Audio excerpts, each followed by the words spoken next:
برخیز دلا باز برقص و صداهنگ سرواد زیما آمده از بار بدین چنگ دنیای کهن باز نوین گشت که تاجیک تاجیک تاجیک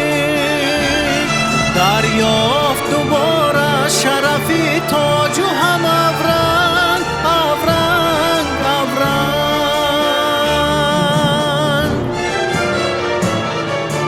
این ملتی دیرین عزیز است که داره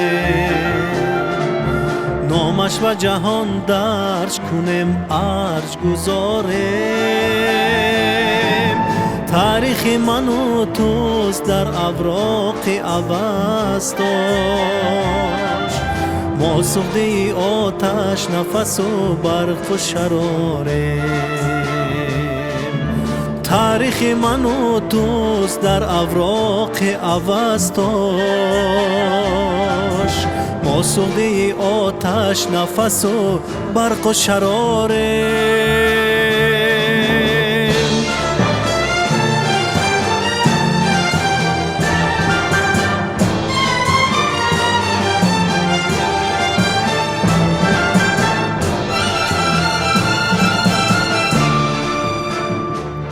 ما مژده گل لاله دامان دلیسان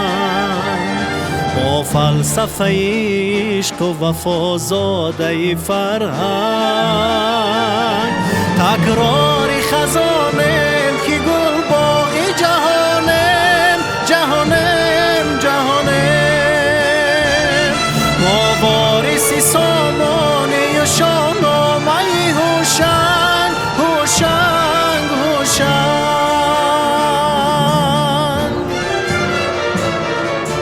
ما دولتی وارسته و همسول شیاریم چون غنچه سر از پیرهنی خویش براریم ما رودکی شعر که ما لایق شاعر ما وحدتی خورشید ز یک خانه براریم ما رودکی شعر که ما لایق شاعر ما وحدتی خورشید ز یک خانه براریم